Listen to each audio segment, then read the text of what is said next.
मैं 26 साल की हूँ।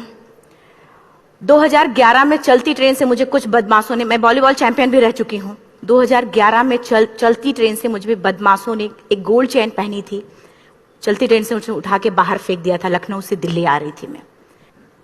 कंपार्टमेंट में बहुत सारे, जनरल कंपार्टमेंट था, बहुत सारे लोग थे। किसी ने मना नहीं किया। एक प्लेयर का जो स्पिरिट होता है वो अपने आप, जब कोई छीनने की कोशिश करता कुछ भी, वो देता नहीं है। तो मेरे में भी था, मैंने मना किया और उन्होंने मुझे चलती ट्रेन से वो 4-5 तो उन्होंने बाहर फेंका। दुर्भाग्य ये था कि उसी समय दूसरी ट्रैक से ट्रेन आई और मैं उस ट्रेन में टकराई, फिर नीचे गिरी। दोनों ट्रेनें निकल गईं। कुछ देर बाद मैंने हाथ को ऐसे रख के उठने की कोशिश किया तो देखा कि मेरा पैर कट चुका था। थाई को उठा के देखा, मेरा पैर ऐसे जीन्स में लटका हुआ था, ब्लड फोर्सफुली निकल रहा। दूसरे पैर की हड्डियां टूट टूट के बाहर निकल चुकी थी। पूरी रात में चिल्लाती रही ट्रैक पे, छोटे छोटे पत्थर होते ऐसे चिल्लाती रही कि कोई बचा ले, कोई नहीं आया बचाने। और जब पूरी रात चिल्लाते चिल्लाते इतना कि मुझे दिखाई भी देना बंद हो गया। जब ट्रेन आता था तो वाइब्रेट होता था। इतना ही नहीं, फ्री का इनविटेशन भी लोगों को मिल गया था। कुछ लोगों को ट्रैक पे, आपने ट्रेन की ट्रैक पे छोटे छोटे चूहे देखे होंगे, मेरे कटे हुए पैर पे आग के मेरे पैर कुतर रहे थे। मेरा ब्रेन कॉन्शियस मेरा पूरा काम कर रहा था मेरे, लेकिन बॉडी में कोई भी मूवमेंट नहीं था। पूरे पल में वही चीजें सोच कि कैसे मैं अपने आप को कैसे बचा पाऊं। लेकिन करीब पूरी रात ऐसे बीता। सुबह गांव वालों ने मुझे बरेली डिस्ट्रिक्ट हॉस्पिटल यूपी में है, वहां पे हुआ था ये। सुबह गांव वालों ने मुझे उठाया, डिस्ट्रिक्ट हॉस्पिटल ले जाके रखा। तो फार्मासिस्ट, डॉक्टर, सीएम, जितने लोग थे आपस में बातें कर रहे, अरे हमारे पास तो एनेस्थीसिया नहीं है, ब्लड नहीं है, इसका इलाज शुरू करें तो हम कैसे करें। मुझे भी नहीं दिखाई तो नहीं, लेकिन मेरा सुनाई दे रहा था सब कुछ वहां पे। कहां से हिम्मत आई मुझ में, मुझे भी नहीं पता। मैंने बोला वहां पे कि सर जब मेरा पूरा पैर कटा, तब मैंने इतनी देर रेलवे ट्रैक पे थी, मैं उस चीज को बर्दाश्त किया। तो अभी तो आप मेरे अच्छे के लिए मेरे पैर काटेंगे। शायद आपको यकीन नहीं होगा, या फिर कभी आप लोगों ने ये चीज नहीं देखी, कोई डॉक्टर या फार्मासिस्ट अपना ब्लड दे के किसी पेशेंट को बचाया।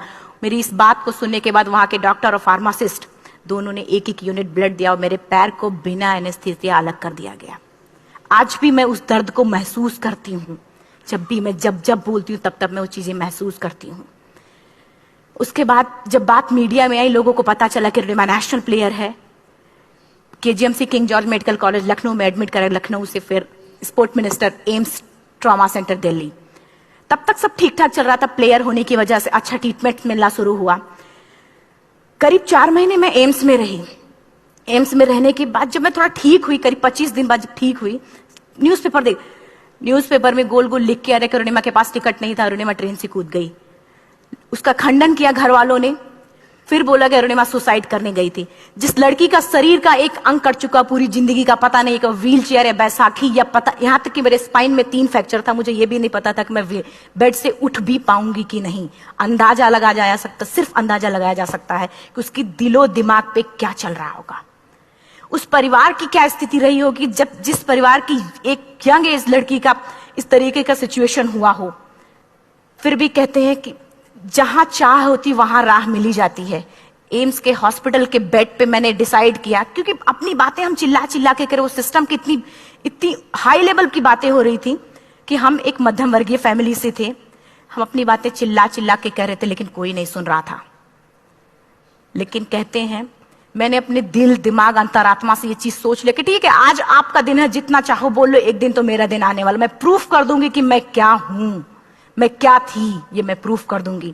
हॉस्पिटल के बेड पे डिसाइड किया वॉलीबॉल लाइफ का सबसे टफ गेम करना है। तब मैंने माउंटेनिंग चुना। जब मैंने माउंटेनिंग, कहने और करने में बहुत फर्क होता है। जब मैंने माउंटेनिंग की बात सोची और लोगों के सामने, सबसे बड़ी चीज थी सही गाइडेंस में ट्रेनिंग लेना, दूसरा स्पॉन्सरशिप। इतना बड़ा एक साथ तो मैंने 40 से 50 लाख मैंने वाकई में कभी नहीं देखे थे पहले। मेरे लिए बहुत बड़ी चीज थी वो इकट्ठा कर पाना। जब मैंने लोगों के सामने रखा कि मैं माउंटेनिंग करना चाहती हूँ, एवरेस्ट के लिए मुझे ट्राई करना है, हर किसी ने मुझे बोला कि क्या है, पागल हो चुकी हो क्या, तुम्हारा दिमाग खराब हो चुका, तुम कभी नहीं कर सकती माउंटेनिंग। एक पैर आर्टिफिशियल है, दूसरे में रॉड है, और तुम्हारा दिमाग खराब है, स्पाइन में भी फ्रैक्चर है, तुम पागल होगे, चुपचाप कोई नौकरी करो, जियो न्यापान करो। क्योंकि लोगों का सबसे बड़ा प्रॉब्लम ये होता, लोग फिजिकल देखते, पैरों को, मेरी अंतरात्मा में क्या चल रहा था वो तो किसी को पता ही नहीं था। मुझे लगता है कि आज यहाँ पे मैं भी सुबह से देख रही हूँ, इतने अच्छी अच्छी चीजें मैंने सीखी यहाँ पे। बहुत बड़े बड़े स्पीकर को शायद आप लोगों ने भी सुना, आज मैं भी आपको यहाँ पे कि चाहे जितना मोटिवेट करूं, चाहे जितना चीजें मैं बताऊं, लेकिन मुझे लगता है सबसे बड़ा मोटिवेटर कौन होता? आप खुद। जिस दिन किसी भी लक्ष्य के प्रति आपकी अंतरात्मा जाग गई, आपको कोई नहीं रोक सकता उस लक्ष्य को पाने में। ये मैं किताब से बातें नहीं बोल रही हूं, ये मैं एक एक पल मैंने ये मैं कोई भी किताब की बातें नहीं, एक एक पल आज जो मेरा 26 साल का एक्सपीरियंस है वो मैं बता रही हूं सिर्फ आपको। उसके बाद किसी तरीके से मैनेज किया मैंने। भाई साहब, मेरा परिवार मेरा बैकबोन था। परिवार ने मुझे, भाई साहब ने मुझे कहा कि मैडम बछेंद्री पाल जिन्होंने 1984 में एवरेस्ट समिट किया, उनसे मिलते हैं, वो जरूर कुछ ना कुछ करेंगे। हॉस्पिटल से निकलने के बाद मेरे राइट लेग में स्टिचेस लगी थी। मैंने डायरेक्टली घर जाने की बजाय, जब लोग ये सोचते हैं कि मुझे अपना जीवन यापन कैसे करना है, जब लोग ये सोचते हैं कि मुझे अपनी जिंदगी के, मेरे दिमाग में सिर्फ 2 चीजें चल रही थी, मुझे इनका जवाब कैसे देना है और एवरेस्ट समिट कैसे करना है। फर्स्ट तुरंत गए बछेंद्री मैम के पास। जब मिले, मैम ने फर्स्ट टाइम जब मुझे देखा तो उन्होंने कहा, अरुणिमा, उनकी आंखों में आंसू आ गए। उन्होंने बोला, अरुणिमा, तूने ऐसी हालात में एवरेस्ट जैसे दुरूह पहाड़ के बारे में सोचा तो तूने अपने अंदर तो एवरेस्ट फतह कर लिया, अब तो सिर्फ लोगों के लिए। मेरे परिवार को छोड़ के बाहर की पहली ऐसी महिला थी जिन्होंने मुझ पे भरोसा किया था कि हाँ अरुणिमा, तुम कर सकती हो।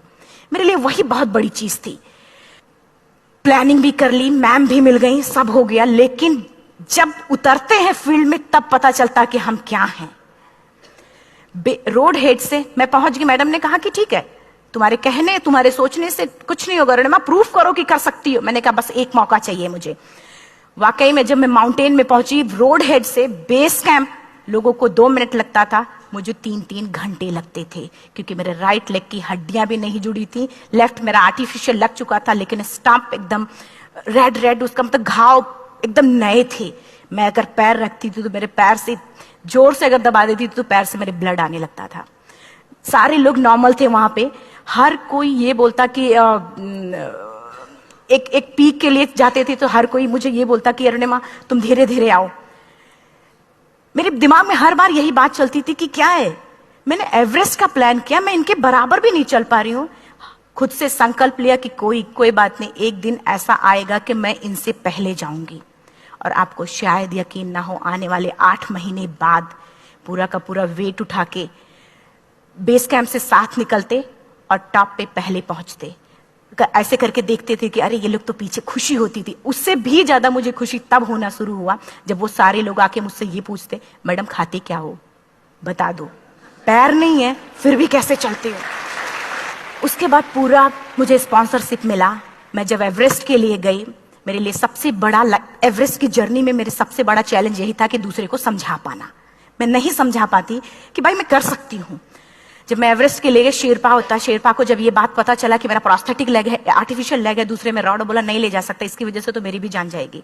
मैडम ने, हमने सबने कन्विंस किया किसी तरीके से। मन वाकई में जो टीवी में हम और उसमें फोटोज में देखते हैं, ब्लू और ग्रीन आइस, हिला देने वाला होता। जितना सुंदर दिखता उतना ही हिला देने वाला होता। जब मैं, हमारे ग्रुप में 6 लोग थे, रॉकी एरिया तक मैं सबसे पहले थी, लेकिन जैसे ही मैं ग्रीन और ब्लू आइस में गई, मेरा आर्टिफिशियल लेग स्लिप कर जाता था। फ्रंट पॉइंटिंग से, जब मैं फ्रंट क्रैम्पोन से फ्रंट पॉइंटिंग मारती थी, लेफ्ट से पेन होता था तब भी करते, लेकिन आर्टिफिशियल जैसे फ्रंट पॉइंटिंग मूव हो जाता, मेरा पैर ही मूव हो जाता था। शेरपा मुझे बोला नहीं हो सकता अरुणिमा, जबरदस्ती मत करो। मैंने कहा कुछ नहीं, ये मेरा पैर है, मैं जानती हूं कैसे चलेगा। फाइनली 1, 2 बार, 3 बार करने, 4 बार, 5 बार होल हो जाता था। आइस थोड़ा टूट के निकलता था तो मैं वहां पैर रख के जाती थी। कैंप 3 तक ठीक था, प्रॉपर एक्लिमेटाइज किया अपने आप।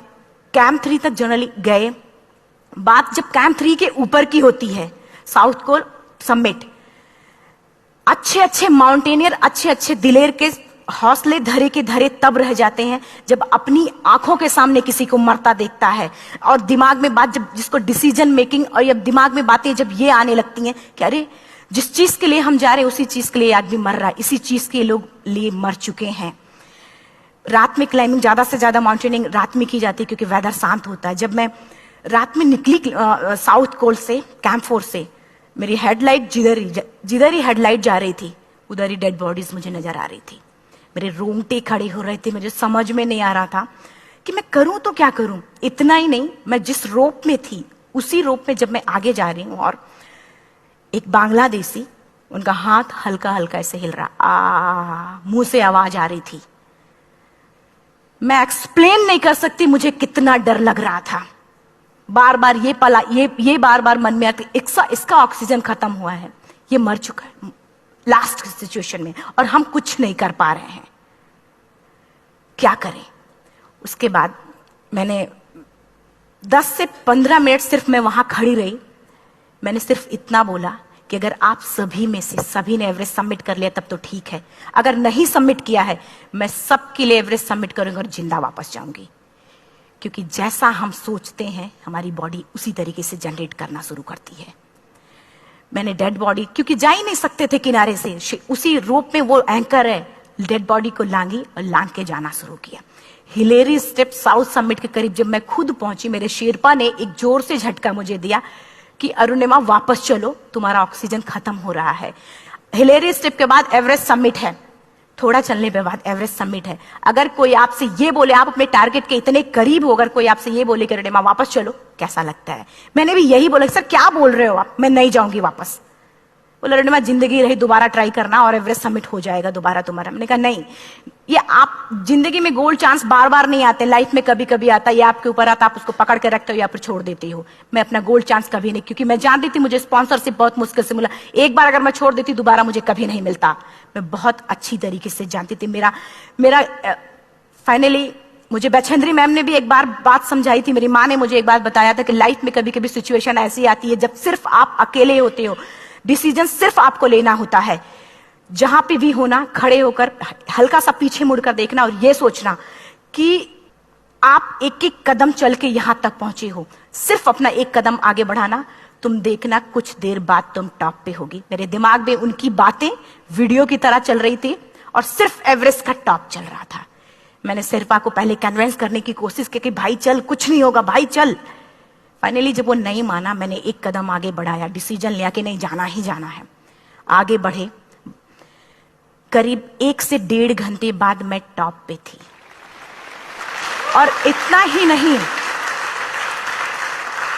नहीं, आज भी मैं जितनी बार बोलती हूं उतनी बार मैं महसूस करती, अब मेरे रोंगटे खड़े हो जाते हैं, मेरा दोनों हाथ ऊपर करके जोर जोर चिल्लाने का मन कर रहा, कितनी जोर से चिल्लाऊं, इतनी जोर से चिल्लाऊं कि सबको बता दूं कि आज मैं टॉप ऑफ द वर्ल्ड पे हूं।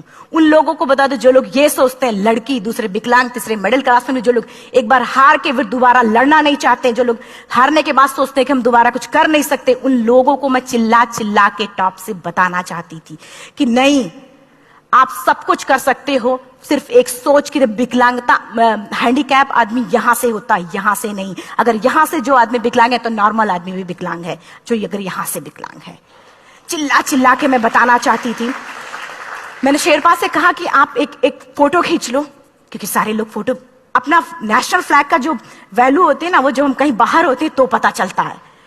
मुझे भी बहुत खुशी हो रही थी, फ्लैग को हग किया और बोला फोटो खींचो। बोला पागल हो गई है, तेरा ऑक्सीजन कभी भी खत्म हो जाएगा, नीचे चल। नहीं, फोटो खींच लो। फोटो खींचा उसने। वो तो अगली बार इतना तेज गुस्सा हुआ, मैंने उसको बोला कि भाई वीडियो भी बना ले। 8848 की हाइट पे ऑक्सीजन खत्म हो रहा है, आज हम भी हंस रहे हैं आप लोगों के साथ क्योंकि यहां पूरा ऑक्सीजन है। और 8848 की हाइट पे जब मुझे शेरपा, कोई भी शेरपा को बोलेगा भाई वीडियो बना, तो परेशान हो जाएगा, पागल हो चुकी क्या, तुम मर जाए, यहां मैं जा रहा हूं नीचे। मैंने कहा नहीं, कुछ नहीं होगा, आप बनाओ वीडियो। किसी तरीके से मन में 4-5 पेयर बैटरी रख के लेके गई कि डिस्पोजल कैमरा, एक अलग कैमरा, कि मतलब एक नहीं काम करेगा तो दूसरा करेगा, प्रॉपर प्लानिंग से। शायद आप लोग भी सोचो कि वाकई में लड़की को इतना बड़ा रिस्क लेने की क्या जरूरत थी, कि जिंदगी कभी भी जा सकती थी इसकी। लेकिन मैंने वो रिस्क लिया क्यों? क्योंकि मैं चाहती थी, कहीं ना कहीं से मेरे भी दिमाग में ये बात आ चुका था कि मैं जिंदा वापस ना जाऊं। मैं चाहती थी कि अगर मैं जिंदा ना जाऊं तो ये वीडियो मेरे इंडिया, शेरपा से मैंने यही बात बोली, ये वीडियो अगर मैं जिंदा नहीं जाती, ये वीडियो मेरे इंडिया पहुंचा देना, मेरे यूथ तक चला जाएगा। क्योंकि मैं चाहती थी कि 11 अप्रैल 2011 को मेरा एक्सीडेंट हुआ, 21 मई 2013